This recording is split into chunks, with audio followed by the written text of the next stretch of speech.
Was a girl running in our group. She had a high-speed motor in a 40 Ford Coupe. She had a racing cam and a supercharged. Look out, buddy, hot rod and large. She's a hot rod. She's a hot rod. Everybody thinks I'm poo-pooing electric cars. I'm not. I'm in favor of electric cars. I really am. They're pollution free. Right now, they're in their budding stage and they're just not viable. And for these governments to set dates like 2035, that's it. You can't have nothing but electric cars. How do you know you're going to have the bug? How do you know you're going to have an electric car that's reliable by 2035? How do you know you're going to have a charging system? How do you know you're going to have an infrastructure? You don't. They did not let this industry evolve on its own. They pushed it. They pushed it like a mother-in-law to the altar. I mean, that's just, you get in there and marry my daughter. I'm telling you, it's just not, it's not done right. And I want to see some of these work. I like the Tesla. I'd like to have a Cybertruck, Charles. I really would. I might end up with one yet. I haven't made up my mind. I don't know. Let's see if we can put a little ramp for your scooter and just drive right in the back. I know. I got to see if I'll fit. If I can get in that Cybertruck, get in and out of it. Looks pretty roomy. It does. It does look roomy. But that's neither here nor there. I can support that truck. My lifestyle, I can use that truck for some things. I can't use it for over-the-road travel, but I can. I don't poo-poo electric cars. I don't. Just get this straight. I just want them to start doing things correctly so that they're safe, reliable, and they're worth that $100,000 price tag they're putting on them. People are going to have debt for 20 years. You're going to have to, like buying a house. You're going to have a mortgage. No, they're going to be underwater for life because their payments are not going to keep up with their depreciation. So you're going to constantly roll over existing debt. Then 50 years from now, you have a $100,000 car loan. Yep, and you kept rolling it over. You're just going to have to file bankruptcy. Yay, team. No, it's just not. They gotta change their MO. That's all. That's all I'm saying. All right, now, speaking of autonomous driving and electric cars and all the good stuff, LIDAR. I'm sure Chuck knows what that is.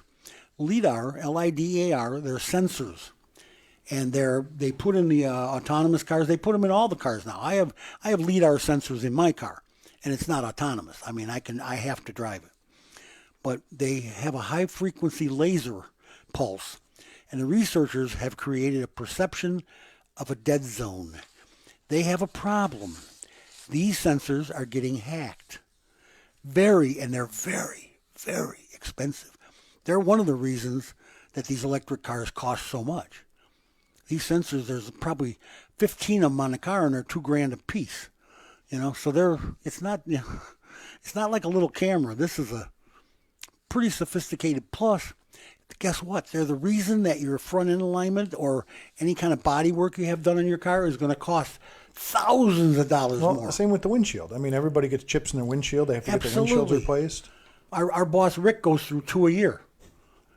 Somebody was saying the other day, I don't know if I mentioned this on the air, that somebody had talked about, now this was crazy to me, you know how people are always, guys are always wanting to do stuff to their cars, and some guy lowered his Tesla, right? So he lowered the Tesla. Can't do that. Well, now he found out the hard way. You can't do that. It threw all the sensors off, and they basically told him there's nothing you can do. You just messed up the entire, it's all got to be redone. The entire programming, because the programming is all set for a certain height, and you just messed it all up. It's all got to be redone. You just blew out $30,000 worth of sensors.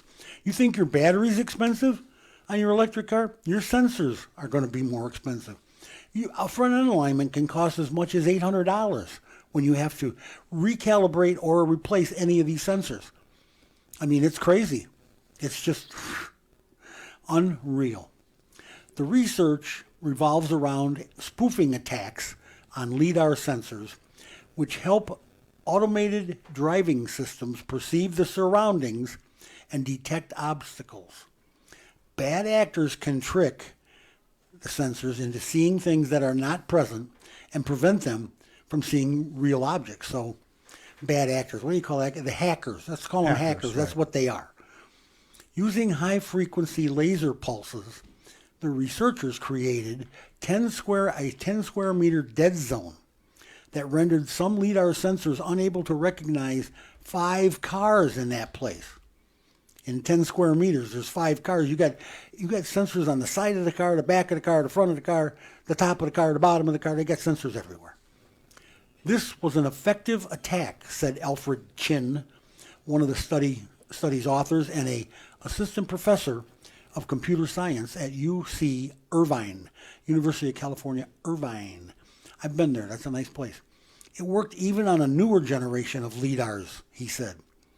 The researchers published the study in February. An attacker could not disable an autonomous vehicle with it, but you can confuse it, he said. And like Chuck just told you about the Tesla, you lower it, there goes all your sensors out of calibration, and the whole program is going, what do I do now? What do I do now? And that's what's going to happen when this goes off.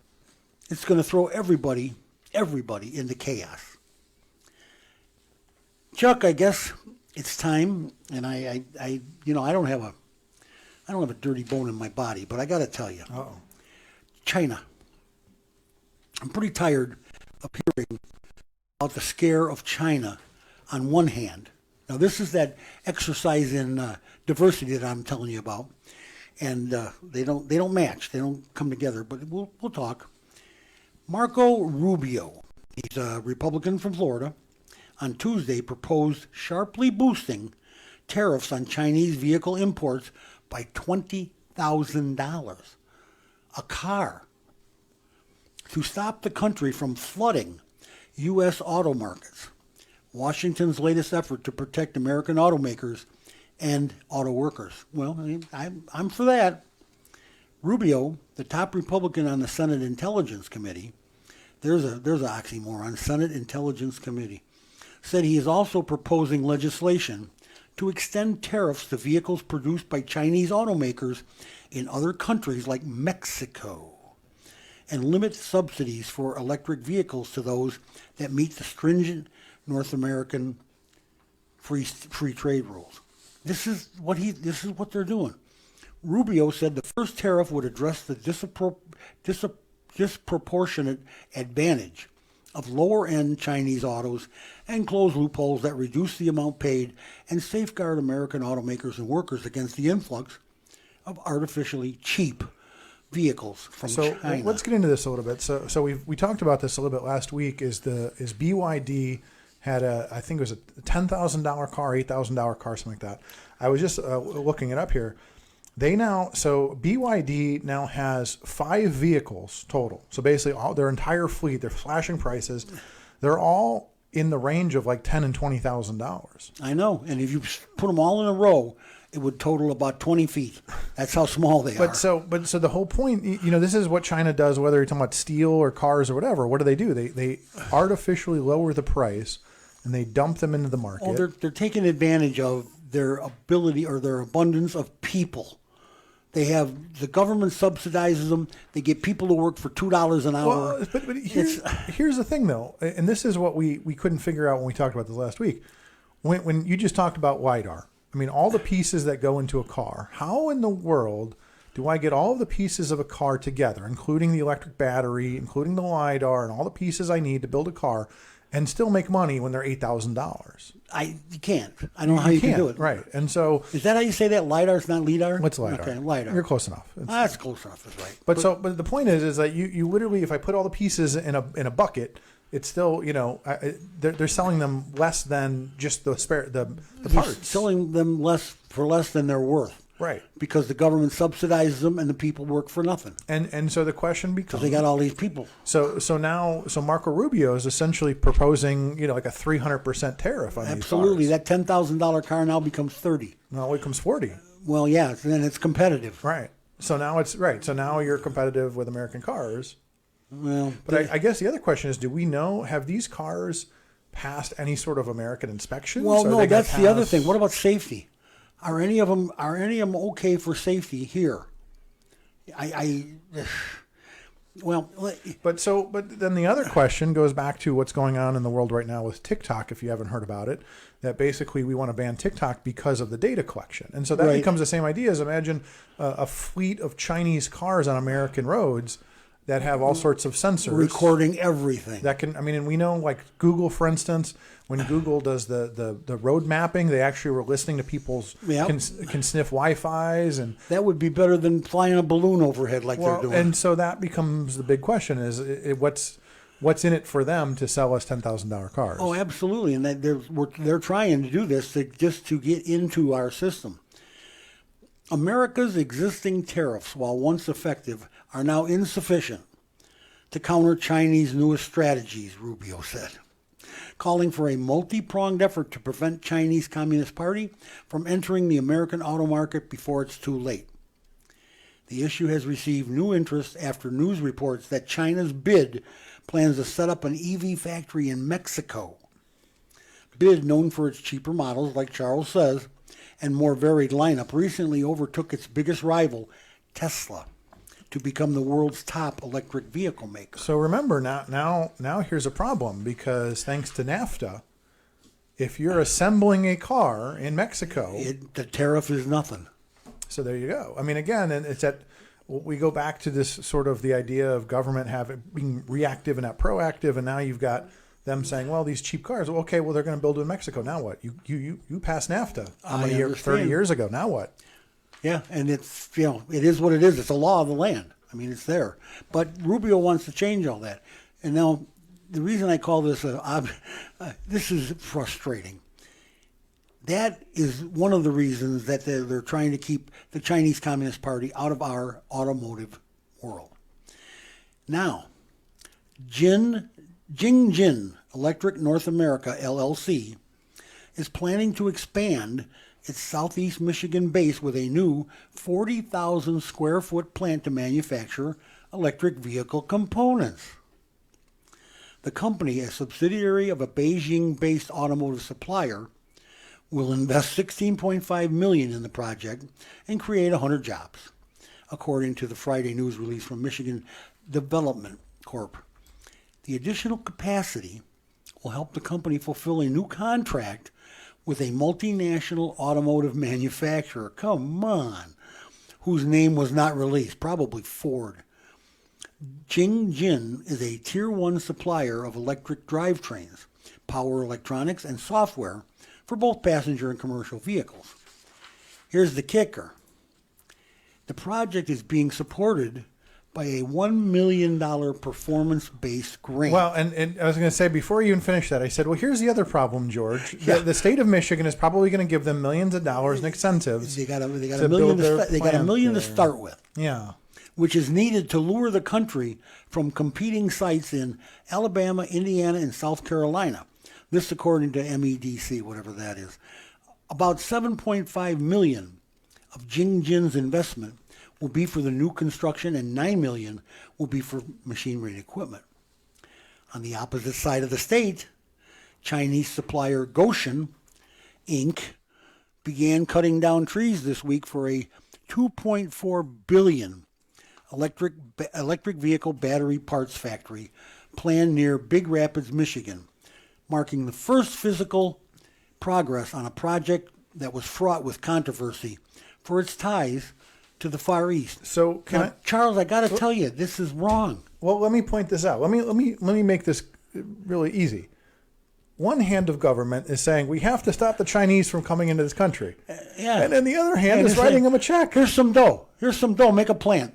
So again, and you know what? And people will argue, well, they're gonna have to hire Americans and they're gonna have American people. Yeah, but you know what? That's a Chinese communist country that owns that plant. You don't own anything in China. There is no free market in China. You can own a piece of stuff, like Warren Buffett owns a piece of BID, but you can't own a company outright. Chinese communists say, no, we're in charge. They are in charge of this company. I'll tell you right now they are. And Marco Rubio is trying to stick it to them, and Michigan is trying to give it to them. I don't get it. Chuck, I just don't get it. That's one, like you said, one hand, no, you can't do that. Number two hand, oh, here's $1 million. Go ahead and do it. I just cannot wrap my arms around that process.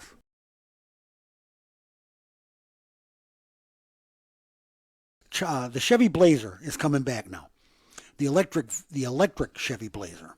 Sales will resume with a price cut after their new software issue. Chevy said the Blazer EV will have a lower starting price, and again qualify for the full $7,500 federal purchase tax credit on new electric vehicles. So in other words, you got to have a certain price range or you don't get that $7,500, Chuck. And you know what? They do what they price them. Tesla did the same thing. The least expensive configuration available now starts at $50,195 with shipping before tax credit down from $56,715 previously. So it was $6,600 or $6,500 more, $6,500 more. Current owners will be reimbursed for the price difference when they bought the vehicle, Chevrolet said. So now if it's going to go down $6,500, General Motors is going to cut them a check. If you already have one of these, you get a check for $6,500 because they stuck it to you. GM halted sales of the Blazer electric vehicle in late December. I remember this, to fix software issues that included sporadic problems and vehicle screens and during charging attempts at some public fast chargers. Chevy said in a statement, would you sit in a car with a fast charge on? There is no way. That seems like a bad idea. No, I wouldn't do that. Chevy said in a statement Friday that it updated the vehicle with revised graphics in the driver information center, including the battery percentage display and customizable ambient lighting in multiple colors. Oh, how pretty. And it'll qualify for the $7,500 program again.